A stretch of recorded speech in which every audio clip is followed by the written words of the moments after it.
Hi everyone, welcome to किपन education channel. आज की वीडियो में हम जो डिस्कस करने वाले हैं that is a very very important thing. ठीक है, तो आज एक न्यूज़ सामने देखने को मिल रही है दैट कि जो हिमाचल के इलेक्शंस हैं उनको पोस्टपोन किया जा रहा है 1 ईयर के लिए। ठीक है, उनको पोस्टपोन किया जा रहा है। तो अगर इलेक्शन पोस्टपोन हो रहे हैं तो उसका सीधा सीधा असर हमारे एग्जाम डेट के ऊपर पड़ेगा। ठीक है? तो जो बच्चे ये सोच के चल रहे थे कि ड्यू टू द इलेक्शन जो हमारा एग्ज़ाम डेट है वो फ़ेब में जाएगी, हमारे पास काफ़ी टाइम है, तो उनको दोबारा से सोचने की ज़रूरत है दैट आपके पास अब बहुत ही कम टाइम बचा है। देखो, एक तरह से ऑफ़िशियल तो अभी आनी बाकी है बट ये हो चुका है दैट कि जो इलेक्शंस हैं उनको पोस्टपोन किया जा रहा है। तो हम तो यही मान के चल रहे थे कि आपका एग्ज़ाम जो है वो कौन से जो बोला गया है सचिव की तरफ से सेकंड वीक ऑफ नवंबर में है। ठीक है, क्या बोला गया है? सेकंड वीक ऑफ नवंबर में है। हम तो यही कंसिडर करके चल रहे हैं बट प्रैक्टिकली अगर देखा जाए तो ये चीज़ पॉसिबल नहीं है। इतनी जल्दी सीबीटी एग्ज़ाम कंडक्ट करवाना पॉसिबल नहीं है। ऊपर से फर्स्ट टाइम सीबीटी एग्ज़ाम जो है वो कंडक्ट करवाया जाएगा। ठीक है, तो हम साथ में उस चीज़ को लेके भी चल रहे हैं। बट हमने क्या सोचा था दैट हम नवंबर को ही एक टारगेट लेके सेट करके चल रहे हैं। नवंबर में अगर एग्ज़ाम होता है बहुत अच्छी बात है, नहीं होता है तो हमें हमें आगे के लिए टाइम मिल जाएगा।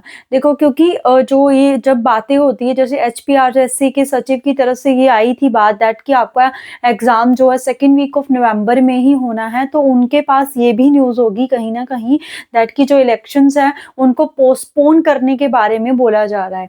तो अगर इलेक्शन पोस्टपोन हो रहे हैं तो सीधा-सीधा असर हमारे एग्ज़ाम डेट के ऊपर पड़ेगा, व्हिच मीन हमारा एग्ज़ाम इसी ईयर में कंडक्ट होगा। अभी अक्टूबर में तो नहीं, नवंबर में तो न्यूज़ है ही है, तो दिसंबर, नवंबर, दिसंबर यही 2 मंथ बचे हैं आपके पास। सो वेरी वेरी ये आपके लिए इम्पॉर्टेंट है दैट आपको अब प्रिपरेशन को बिल्कुल हल्के में नहीं लेना है, क्योंकि जब आपके फॉर्म फिल हो चुके हैं आपका एग्ज़ाम तो होगा, आज नहीं होगा, कल नहीं होगा तो परसों होगा। अब आप यहाँ से ये मान के नहीं चल सकते हो कि दैट आपका एग्ज़ाम कंडक्ट नहीं होगा, आपका एग्ज़ाम तो होगा ही होगा। देखो, जो बच्चे पढ़ रहे होंगे वो एग्ज़ाम क्रैक कर देंगे और जो नहीं पढ़ेंगे वो ऐसे ही देखते रह जाएँगे कि कोई न्यूज़ आएगी, हम क्या करें? ये वाली न्यूज़ आ चुकी है तो अब हम क्या करें? आगे-आगे एग्ज़ाम पोस्टपोन होता रहे। ठीक है? तो एक रियलिटी जो है उसको फेस करना सीखो बच्चे, राइट? तो हमें क्या है, हमें अब एग्ज़ाम को प्रिपरेशन को बूस्ट अप करना है। तो बूस्ट अप कैसे करना है? जो भी आप किस भी सब्जेक्ट कैटेगरी में लाया कर रहे हो उसके अकॉर्डिंग अपनी प्रिपरेशन को बूस्ट अप करो। ठीक है? तो आज की वीडियो में मैं ना देखो, सब्जेक्ट अगर मैं बात करूँ, मैं अपना नॉन मेडिकल को लेके चलती हूँ तो पीसीएम के बारे में आपको बताया गया है। केमिस्ट्री जो सेक्शन है, जो मेडिकल नॉन मेडिकल में क्या है, कॉमन। ठीक है, अगर हम बात करें मेडिकल, नॉन मेडिकल में हमारा जो केमिस्ट्री सेक्शन है वो है कॉमन। इसकी डिटेल इन्फॉर्मेशंस आपको दे दी गई है। ठीक है, उसके बाद बचता है फिजिक्स एंड मैथ्स। तो फिजिक्स के भी मैंने पीवाईक्यू के साथ आपकी एक वीडियो अपलोड करी हुई है चैनल के ऊपर, जिसमें मैंने पूरा बताया हुआ है दैट कौन कौन से ईयर में कौन कौन से चैप्टर से क्वेश्चन आए हुए हैं। बात बचती है मैथ्स की, तो मैथ्स के बारे में मैंने पिछली वीडियो में आपको बताया था दैट आपको कैसे प्रिपेयर करना है चीज़ों को। ठीक है, बाकी कुछ 1-2 दिन के अंदर मैं मैथ्स की भी जितने भी आपके 10 इयर्स के पीवाईक्यू, 10 इयर्स नहीं, लाइक आपके 10 जो पेपर हुए हैं 1998 से लेके 2020 तक जितने भी पेपर हुए हैं उनके मैं क्वेश्चंस के अकॉर्डिंग आपको एक एग्जाम एनालिसिस का आइडिया दे दूंगी। ठीक है, मैथ्स का भी। अब देखो, सीडीपी का भी थोड़ा सा आइडिया दिया था। तो आज की बात में मेनली मैं फोकस करने वाली हूँ अपना जीके के ऊपर। ठीक है, किसके ऊपर? जीके के ऊपर, क्योंकि जो मेडिकल स्टूडेंट्स हैं वो हमारे चैनल से केमिस्ट्री तो देख रहे हैं तो वो जीके वाला पार्ट जो है वो प्रिपेयर कर सकते हैं। ठीक है, तो इंडियन जीके मतलब हम सिंपल अगर जीके की बात करें तो जीके के सेक्शन को अगर मैं डिवाइड करूं तो जीके सेक्शन में हमारे पास क्या है, एचपी जीके होगी, ठीक है, इंडियन जीके होगी और करंट अफेयर भी हम इसी में कंसिडर कर लेते हैं जीके वाले पार्ट में ही। ठीक है, करंट अफेयर्स। तो देखो, अगर मैं एग्जाम्स की बात करूं तो अगर हम बात करें तो 170 जो है वो आपका सब्जेक्टिव 170 या नहीं, सॉरी 140 तो 140 जो है वो आपके सब्जेक्टिव पार्ट के क्वेश्चन है, उसके बाद 60 जो बचते हैं वो आपका है जीके है, जनरल हिंदी है, जनरल इंग्लिश है, रीजनिंग है। अब ये 60 टोटल क्वेश्चन है। अब ये 60 क्वेश्चन में से मैं ये मान के चलती हूँ कि 30 जो है जीके में लाई करेंगे, ठीक है, 30 जो है जीके में लाई करेंगे, बाकी जो 30 क्वेश्चन बचते हैं वो क्या होगा, हिंदी होगा, इंग्लिश होगा एंड रीजनिंग होगा, ठीक है। ये लैंग्वेज है, हिंदी लैंग्वेज, इंग्लिश लैंग्वेज और रीजनिंग इसके। तो 30 क्वेश्चन में से अगर हम 30 क्वेश्चंस को डिवाइड करें, ठीक है, 30 क्वेश्चंस को हम डिवाइड करें, देखो करंट अफेयर्स हमारे पास 10 to 15 जो हाफ पोर्शन है, 10 to 15 जो है वो करंट अफेयर रहेगी हमारे पास, ठीक है।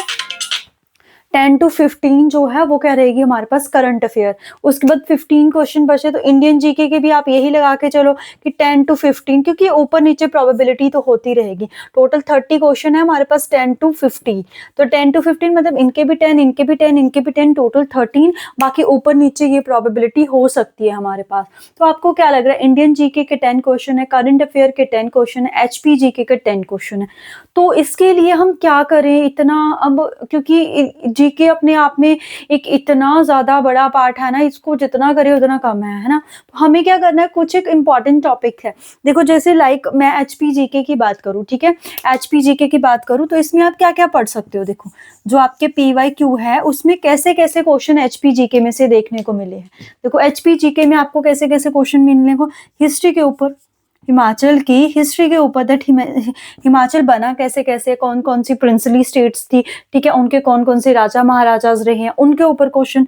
दूसरा रिवर सिस्टम के ऊपर क्वेश्चन, वेरी वेरी इंपॉर्टेंट है। 5 रिवर्स है हिमाचल में, उसके ऊपर क्वेश्चन आते हैं, इनके वैदिक नाम, संस्कृत नाम, ठीक है। उसके बाद हाइड्रो प्रोजेक्ट है हमारे पास, ये भी बहुत ज्यादा इंपॉर्टेंट है, ठीक है। क्या है हाइड्रो प्रोजेक्ट, कौन सा प्रोजेक्ट जो है कौन से उसमें लाई करता है। देखो इन दोनों के ऊपर ना मैंने वीडियो बनाई हुई है शॉर्ट ट्रिक के साथ, तो डिस्क्रिप्शन बॉक्स में इस जीके का सेक्शन का मैं आपको लिंक दूंगी, वहां से आप इसको ना, मैंने ऐसी ट्रिक बताई है ना, आप रिवर्स को कभी, हिमाचल की रिवर्स को कभी भूल ही नहीं सकते हो, ठीक है। हाइड्रो प्रोजेक्ट, उसके बाद टेम्पल्स के ऊपर, बिकॉज हिमाचल को देवभूमि बोला जाता है, तो temples are very very important, ठीक है।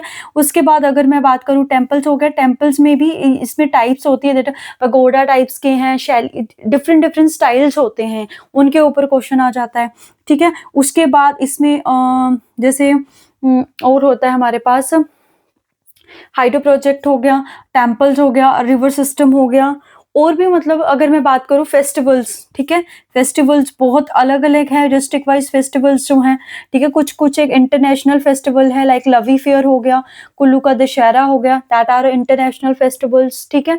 तो और भी काफ़ी सारे फेस्टिवल्स हैं जो स्टेट्स में, जैसे किन्नौर में एक फुलचर करके फेस्टिवल मनाया जाता है, उसको किन्नौर का न्यू ईयर बोला जाता है, ठीक है।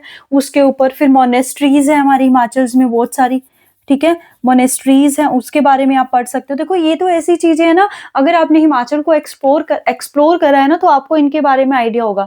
लाइक हडिम्बा माता का टेम्पल है, इसके ऊपर तो क्वेश्चन नहीं आएगा, बट फिर भी हडिम्बा माता टेम्पल क्योंकि मनाली में है, ये कुल्लू में है, तो इसके बारे में तो पता ही है सबको, ठीक है। क्या हिस्ट्री है, वो महाभारत से रिलेटेड हिस्ट्री है, ठीक है। एक मेरे सीनियर रहे हैं, वो टीजीटी में ही अपनी मतलब एज अपॉइंट हुए हैं, तो उनके साथ मेरी बात हुई थी, तो उन्होंने बताया था दैट कि मेरा जब इंटरव्यू कंडक्ट हुआ था तो उनको ये क्वेश्चन पूछा गया था कि जो महाभारत है, महाभारत में हिमाचल के दो कौन, मतलब ऐसे कौन से दो लोग थे जो पांडवों की तरफ से लड़े थे, ठीक है, जो पांडवों की तरफ से लड़े थे। तो उसमें एक तो थे आपके पास यही हडिम्बा माता के जो बेटे रहे हैं हमारे पास, घटोत्कच बोलते हैं, भीम और हडिम्बा माता, ठीक है। 5 पांडवों में से एक थे ना भीम, उनकी वाइफ थी हडिम्बा माता, तो उन्हीं के नाम पे टेम्पल बनाए, वो राक्षस थे, ठीक है। उनका बेटा है घटोत्कच, वो हमारे पास क्या है, वो हिमाचल के थे, ठीक है। और दूसरी जो हमारे पास अपना जो कौरव थे, उनकी एक बहन थी, उनका जो हस्बैंड थे जयद्रथ, मतलब वो ये दोनों हिमाचल की तरफ से थे, हिमाचल की मतलब जो स्टेट है हमारी हिमाचल, वहां से मतलब उस टाइम ये उस हमारी हिमाचल वाली स्टेट वाले पार्ट में आते थे, ठीक है। तो ये इंटरव्यू में उनसे क्वेश्चन पुट किया गया था। अब तो चलो इंटरव्यू है नहीं, बट जैसे फिर भी अपनी नॉर्मल, अगर इंटरव्यू में नहीं तो आपका जो जीके सेक्शन है उसमें क्वेश्चन आ सकता है, ठीक है। तो ये सारे पार्ट हो गए। उसके बाद जियोग्राफी, ठीक है। जियोग्राफी, जियोग्राफी में क्या है, डिस्ट्रिक्ट वाइज आपको पढ़ना है, कौन सा डिस्ट्रिक्ट बड़ा है, कौन सा डिस्ट्रिक्ट छोटा है। और घाटियां, माउंटेन्स, वो भी मेरे माइंड से स्किप करेगा, mountains are very very important. देखो बीइंग अ साइंस स्टूडेंट हमारे लिए पूरी हिस्ट्री को पढ़ना वेरी वेरी डिफिकल्ट है, ठीक है। तो जैसे मैं क्या करती हूँ कि ये सो जो चीजें नॉर्मल चीजें इसमें इंटरेस्ट भी आता है, तो ये जो चीजें इनको तो एटलीस्ट आपको पढ़ना चाहिए, ठीक है, अपने इंटरेस्ट के लिए भी, इससे आप अपनी स्टेट को जानते भी हो। बट अभी इतना टाइम नहीं है कि आप इतनी सारी चीजों को पढ़ोगे और वहां से कुछ आ भी नहीं रहा है। देखो हिमाचल जीके अगर हम मान के चले 10 to 15 क्वेश्चन की आ रही है, तो इतना पढ़ोगे भी, आ रहे हैं आपके पास 10 to 15 मार्क्स, इससे बेटर आप कोई सब्जेक्ट पढ़ लो अपना। 30 मार्क्स का तो आएगा, लाइक केमिस्ट्री आएगी, फिजिक्स आएगा, मैथ्स आएगा, जूलॉजी आएगी, बॉटनी आएगी, ठीक है, जिसका जो सब्जेक्ट है। तो वही मैं बात बोल रही हूँ कि नॉर्मल जो टॉपिक्स है वो आप कर सकते हो, ठीक है। इसी तरह अगर हम इंडियन जीके की बात करें तो इंडियन जीके में क्या है हमारे पास, इंडियन जीके में हमारे पास like Indian histories, Indian states के ऊपर, ठीक है, उनके कैपिटल्स के ऊपर, यूटीज कितने हमारे पास, ठीक है। और इसमें रिवर सिस्टम्स के बारे में भी, हिस्ट्रीज में भी हो सकता है, हिस्ट्री के बारे में भी, कैसे कैसे हिमाचल में कौन कौन सी चीजें हैं, ठीक है। इंटरनेशनल में भी कई बार इंटरनेशनल के बारे में। उसके बाद आता है करंट अफेयर। देखो इस पार्ट को मैं इसीलिए ज्यादा वो नहीं देती हूँ क्योंकि अपना सब्जेक्ट को जब मैं टैट की प्रिपरेशन भी करती थी या मैं बच्चों को पढ़ाती थी, मैं यही बोलती हूँ दैट जीके वाला जो पार्ट है, साइंस वाले स्टूडेंट्स उनको छोड़ सकते हैं। नॉर्मल जीके का आपको आइडिया होता है, बट जो आपकी मेरिट बननी है, लाइक आपका टैट में 90 मार्क्स था तो आपको 90 मार्क्स तो आप सब्जेक्ट करके ले लोगे। बट इनकेस कभी ऐसा होता है कि हमारे पास क्या हो जाता है कि हमारा जो क्वेश्चंस है कई ऐसे होते हैं हमने पढ़े नहीं होते हैं, ठीक है, तो उसके लिए हम साथ में साइकोलॉजी को कर लेते हैं। ओके, इसी तरह यहाँ पे अपना मेन फोकस करो सब्जेक्ट पे, क्योंकि हम साइंस से जुड़े हुए हैं तो अपने सब्जेक्ट पे फोकस करो। अब सब्जेक्ट के साथ साथ आप सीडीपी लेके जा रहे हो, कुछ एक टॉपिक जो सीडीपी है उसकी थ्योरीज, एजुकेशन कमीशन जो है उनके बारे में पढ़ लो, तो क्योंकि वो तो ऐसे टॉपिक है कि पक्का वहां से क्वेश्चन आएगा। सिमिलरली हिंदी लैंग्वेज है, इंग्लिश लैंग्वेज है, उसकी लैंग्वेज आपको पता होना चाहिए। जैसे लैंग्वेज में आपके पास पार्ट्स ऑफ स्पीच है, उसके बारे में डिटेल, टेंसेस और नरेशंस, इन्हीं के ऊपर क्वेश्चन आते हैं, ठीक है। और हिंदी में बात करूं तो हिंदी एंटोनिम्स एनोनिम्स भी देखने को मिलते हैं।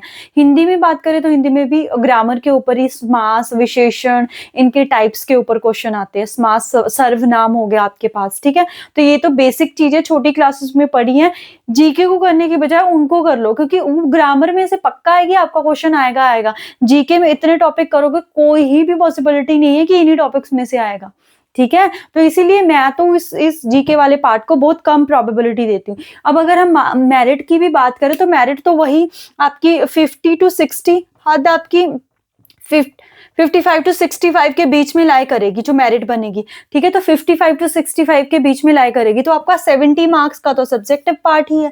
हम मान के चल रहे हैं कि अगर आपने अच्छे से तैयारी करी होगी 10 मार्क्स इधर उधर हो जाएंगे, तो 60 फिर भी आप मेरिट के बीच में तो लाई कर रहे हो। बाकी के जो 30 मार्क्स बचते हैं उसके लिए आपने हिंदी लैंग्वेज, इंग्लिश लैंग्वेज भी पढ़ी है, ठीक है, रीजनिंग भी आपने पढ़ी होगी। जो नॉन मेडिकल के स्टूडेंट्स हैं वो हमारे पास रीजनिंग को भी कर रहे हैं, मैथ्स को करते हैं, उनके लिए रीजनिंग आसान होती है। तो कुछ एक 30 में से 5 to 10 मार्क्स आप यहां से भी लेके आओगे ना, तो कहाँ जाएगा, क्यों नहीं होगा आपका क्लियर, ठीक है। हार्डवर्क के साथ साथ आपको स्मार्ट वर्क भी करना है। तो ये सारी छोटी छोटी चीजें इनको ध्यान में रखना है, तो एग्जाम को क्लियर होने से कोई नहीं रोक सकता है। दूसरी बात ये बिल्कुल नॉन सीरियस नहीं होना है दैट आपका एग्जाम अभी कंडक्ट नहीं होगा। अगर इलेक्शन कमीशन ऑफिशियली आज या कल में पक्का पता चल जाएगा दैट कि ये ऑफिशियल है, ऑफिशियल ही है एक तरह से, 70-80% आप मान के चलो कि पोस्टपोन हो चुके हैं हिमाचल के जो इलेक्शंस है, तो आपका एग्जाम इसी ईयर ही कंडक्ट होगा, ठीक है। बाकी फिर भी कोई डाउट रहता है तो कमेंट सेक्शन में आप कमेंट करके पूछ सकते हो, नेक्स्ट वीडियो में उसको क्लियर किया जाएगा। तो आज के लिए इतना ही। Thank you so much, happy learning.